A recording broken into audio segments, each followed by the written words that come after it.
ब्रह्मा जी रचना का कार्य कर रहे हैं पर वो कार्य सफल नहीं हो रहा। तो भगवान का ध्यान करते हैं और भगवान का ध्यान करते ही ब्रह्मा जी के दाहिने हिस्से से स्वयंभू मनु यानी पुरुष और बाएं हिस्से से शतरूपा यानी एक स्त्री की रचना होती है। दोनों से कहा गया संसार को जाकर आगे बढ़ाओ।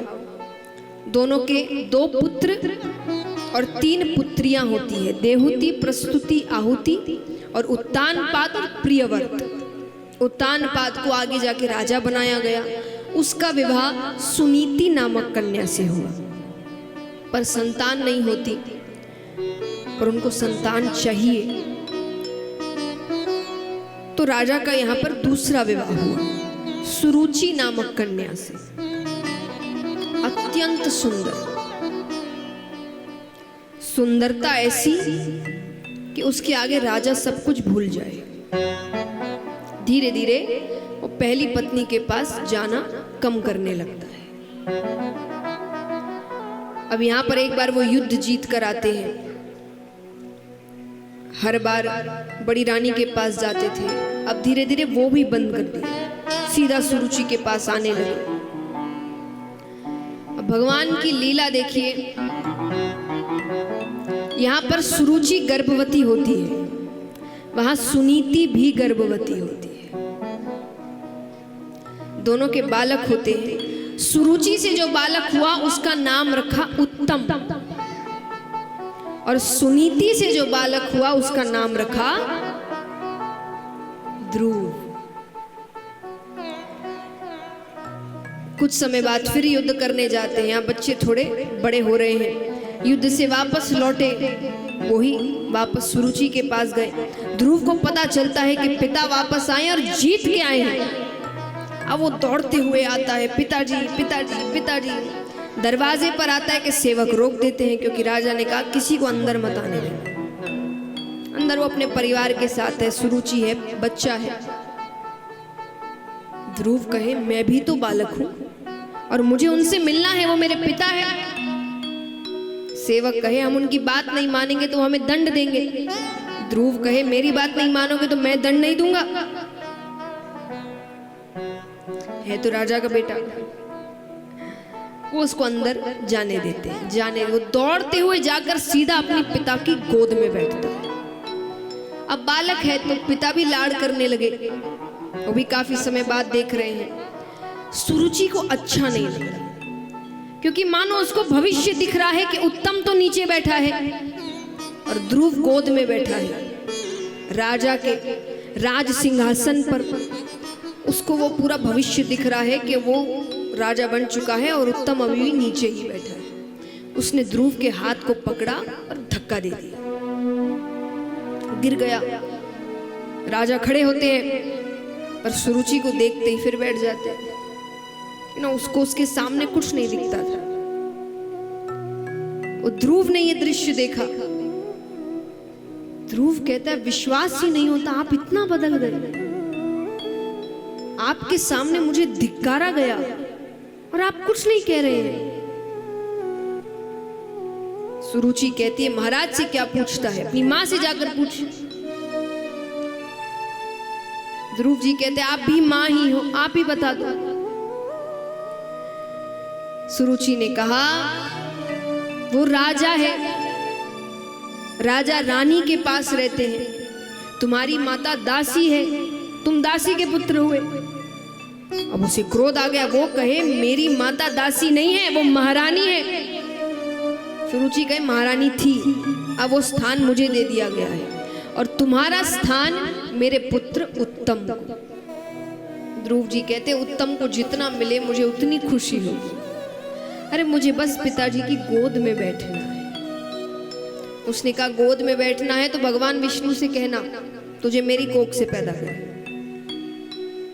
उसको डांट कर भगा देती है। तो वो रोते रोते अपनी माता के पास जाते हैं। माता उनको समझा रही है, कोई बात नहीं, 10 तरीके से समझा रही है, प्यार से समझा रही है, लालच दे रही है, बहाने कर रही है, पर उनका रोना बंद ही नहीं हो रहा। तो अंत में माता झुंझला गई और झुंझलाहट में उसने कहा कि क्या एक साधारण से मनुष्य की गोद में बैठने के लिए रो रहा है? अरे बैठना है तो भगवान विष्णु की गोद में बैठ, उस गोद से तुझे कोई नहीं उतार सकता। 2 बार एक ही नाम। वहां सुरुचि ने भी क्या कहा कि पिता की गोद में बैठना है तो किससे कहना पड़ेगा?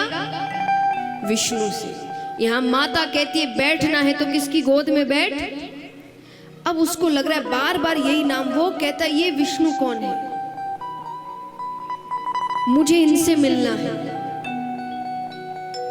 माता कहती है वो भगवान है और वो ऐसे नहीं मिलते, उनके लिए बहुत तप करना पड़ता है, वन जाना पड़ता है। अभी छोटा है ना, जब बड़ा हो जाएगा मैं तुझे वन भेजूंगी तप करने के लिए, अभी सो जा, सुला देती है। पर उसके वो दिमाग में बात घूम रही, अटक गई वो बात वहां पर। उनको अब भगवान विष्णु से मिलना है। अब मिलने के लिए माता ने भी एक बात कह दी गलती से। क्या कह दिया? क्या करना पड़ेगा भगवान विष्णु से मिलने के लिए? तप करना पड़ेगा। कहाँ जाना पड़ेगा? वो नींद में से उठते हैं, माता के चरण स्पर्श करके वन की ओर निकलते हैं। वन में घूम रहे हैं। भगवान डर गए, है तो छोटा सा बालक, वो बहुत छोटा है। तो भगवान ने नारद जी को भेजा कि उसके साथ रहो। देखिए भक्ति में बच्चा है कि बड़ा है, परीक्षा तो होती है। हाँ बच्चा है तो भगवान ने नारद जी को साथ भेज दी, लेकिन परीक्षा पूरी हुई है उसकी। नारद जी जाते, नारद जी कहते अरे क्या कर रहे हो, अपने घर जाओ, तुम्हारे माता पिता ढूंढ रहे होंगे तुम्हें। ध्रुव जी कहते आप कौन? बोले मैं नारद हूं। ध्रुव जी कहते नारद जी अरे आपकी तो बहुत सी कहानियां सुनाई है माता ने, आप भगवान विष्णु को जानते हैं ना? बोले हाँ जानता हूं। बोले मुझे उनसे मिलना है। वो कहाँ मिलेंगे? नारद जी कहते वो ऐसे नहीं मिलते, तुम जीवित उनसे नहीं मिल सकते, वो क्षीर सागर में रहते हैं। ध्रुव जी कहते हैं मुझे मृत्यु से डर नहीं लगता, पर मुझे जीवित ही मिलना है। ठीक है मैं नहीं मिल सकता, वो तो मिल सकते हैं। नारद जी ने कहा क्या मतलब? अरे बोले मैं उनके पास नहीं जा सकता, वो तो मेरे पास आ सकते हैं। नारद जी ने कहा जरूर आ सकते हैं, पर उसके लिए कठोर तपस्या करनी पड़ेगी। छोटा सा बालक कहता है करूंगा, कठोर से कठोर तपस्या करूंगा, मुझे भगवान विष्णु से मिलना है। तब नारद जी कहते कहो ओम नमो भगवते वासुदेवाय। ओम, आपको नहीं मिलना? जोर से कहिए ओम नमो भगवते वासुदेवाय। ओम।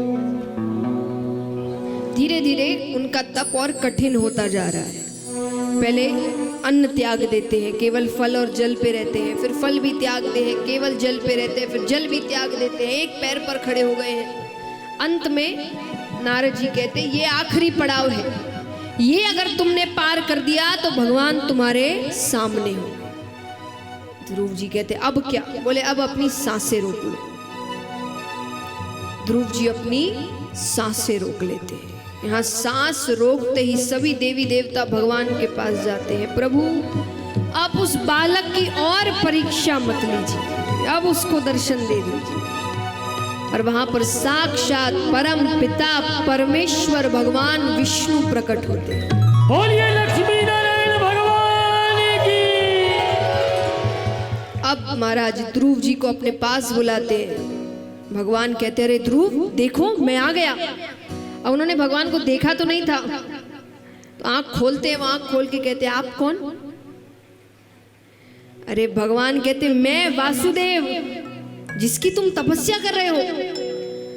वो इतने दिन से भूखे हैं, प्यासे, वो इतने खुश होते कि रोते रोते भगवान को गले लगा लेते। भगवान उनको अपनी गोद में बिठाते हैं। गोद में बिठा के भगवान कहते कहो क्यों बुला रहे थे मुझे, क्या पूछना है तुम्हें मुझसे? ध्रुव जी कहते हैं छोटी माता ने मुझे पिताजी की गोद से क्यों उतार दिया? मेरे पिता मेरी माता के पास क्यों नहीं आते? छोटी माता ने मुझे इतना कुछ कहा, पिता ने एक का भी जवाब नहीं दिया। भगवान कहते अरे अरे अरे, एक साथ इतने सवाल? पहला पूछो, एक एक करके, जिसका उत्तर सबसे पहले जानना है। ध्रुव जी ने कहा, छोटी माता ने मुझे पिताजी की गोद से क्यों उतार दिया? भगवान कहते तो यही प्रश्न तुम्हें सबसे ज्यादा तकलीफ दे रहा है। भगवान ने ध्रुव जी के सर पर हाथ रखा और साक्षात मां सरस्वती उनके मस्तक पर प्रवेश करती है, यानी ज्ञान उनके मस्तक पर प्रवेश करता है।